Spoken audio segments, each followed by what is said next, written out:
ओम नमो भगवते वासुदेवाय। हर हर महादेव। दोस्तों, स्वागत है आप सभी का मेरी इस व्रत कथा कहानी चैनल में।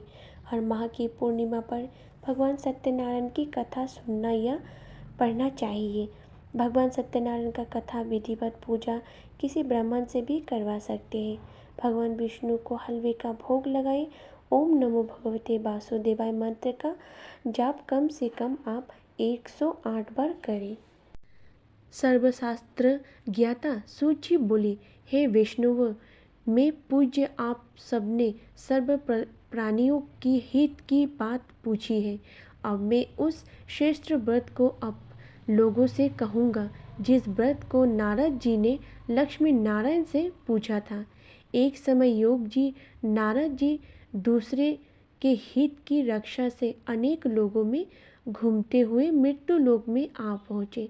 वहाँ बहुत योनियों में जन्मे हुए प्राय सभी मनुष्यों को अपनी कर्मों के द्वारा अनेक दुखों से पीड़ित देखकर सोचे कि किस यत्न के कारण ये निश्चय है कि इनके दुखों का नाश हो सकेगा। नारद ऐसा मन में सोचकर विष्णु लोक को गए। वहाँ श्रेष्ठ वर्ण और 4 भुजाओं वाली देवों की ईश नारायण को, जिनके हाथों में शंख चक्र गदा और पद्म थे तथा वरमाला पहने हुए थे, देखकर स्मृति करने लगे। हे भगवान, आप अत्यंत शक्ति से संपन्न हैं। मन तथा वाणी भी आपको नहीं पा सकती। आपका आदि मध्य और अंत नहीं है। निर्गुण स्वरूप सृष्टि के कारण भूत व भक्तों को दुखों को नष्ट करने वाले हैं। आपको मेरा नमस्कार है। नारद जी से इस प्रकार की स्मृति सुनकर विष्णु भगवान बोले कि हे मुनिश्रेष्ठ, आपके मन में क्या है? आपका यह किस काम के लिए आगमन हुआ है? निसंकोच कहिए। तब नारद मुनि बोले, मृत्युलोक में सब मनुष्य जो अनेक योनियों में पैदा हुए हैं, अपने कर्मों के द्वारा अनेक प्रकार के दुखों से दुखित हो रहे हैं। हे नाथ, मुझ पर दया रहते हो तो बतलाइए कि उन मनुष्यों के सब दुख थोड़े से प्रयत्न से ही कैसे दूर हो सकते हैं। श्री भगवान जी बोले, हे नारद, मनुष्य की भलाई के लिए तुमने बहुत ही अच्छी बात पूछी है। जिस व्रत के करने से मनुष्य मोह से छूट जाता है, मैं वो कहता हूँ, सुनो, बहुत पुण्य देने वाला है। स्वर्ग तथा मनुष्य लोक दोनों में ही दुर्लभ एक उत्तम व्रत है। आज मैं प्रेमवश होकर तुमसे कहता हूँ, सत्यनारायण का यह व्रत अच्छी तरह विधान पूर्वक करके मनुष्य तुरंत ही यहाँ सुख भोग कर मरने पर मोक्ष की प्राप्ति होता है। श्री भगवान के वचन सुनकर नारद मुनि बोले, उस व्रत का क्या फल है, क्या विधान है, किसने यह व्रत किया है और किस दिन यह व्रत करना चाहिए? विस्तार पूर्वक हमें सब बताइए। भगवान बोले, दुख शोक आदि को दूर करने वाला, धन धान्य को बढ़ाने वाला, सौभाग्य को तथा संतान को देने वाला यह व्रत सब स्थानों पर विजयी करने वाला है। भक्तों और श्रद्धा के साथ किसी भी दिन मनुष्य श्री सत्यनारायण भगवान की शाम के समय ब्राह्मणों और बंधुओं बांधवों को साथ धर्मपरायण होकर पूजा करें। भक्ति भाव से नैवेद्य केले का खम्भ, घी, दूध और गेहूं का चूर्ण सवाया लेवे।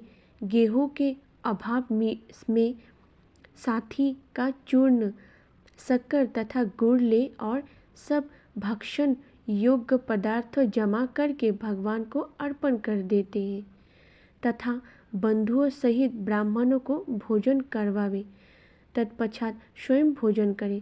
नृत्य गीत आदि का आचरण कर सत्यनारायण भगवान को स्मरण करते हुए समय व्यतीत करें। इस तरह व्रत करने पर मनुष्य की इच्छा निश्चित ही पूरी होती है। विशेषकर कली काल में भूमि पर यही मोक्ष का सरल उपाय है। सूत जी बोले, हे ऋषियों, जिन्होंने पहले समय से इस व्रत को किया है, उनका वेदांत कहता हूँ, ध्यान से सुनो। सुंदर काशीपुरी नगरी में अति निर्धन ब्राह्मण रहता था। वो भूख और प्यास से बेचैन हुआ नित्य ही पृथ्वी पर घूमता था। ब्राह्मणों से प्रेम करने वाला भगवान ने ब्राह्मण को दुखी देखकर बूढ़ी ब्राह्मण का रूप धन कर उसके पास जा आदर के साथ पूछा, हे विप्र, नित्य दुखी हुआ पृथ्वी पर क्यों घूमता है? हे श्रेष्ठ ब्रह्मांड, ये सब मुझसे कहो, मैं सुनना चाहता हूँ। ब्रह्मांड बोले, मैं बहुत निर्धन ब्राह्मण हूँ, भिक्षा के लिए पृथ्वी पर फिरता हूँ। हे भगवान, यदि आप इसका उपाय जानते हैं तो कृपा कर कहो। वृद्धा ब्राह्मण बोले कि सत्यनारायण भगवान मनोवांछित फल को देने वाले हैं, इसलिए हे ब्राह्मण, तुम उनका पूजन करो, जिसके करने से मनुष्य सब दुखों से मुक्ति होता है। ब्राह्मणों को व्रत का सारा विधान बताकर बूढ़ी ब्राह्मण का रूप धारण करने वाले सत्यनारायण भगवान अंतर्धान हो गए।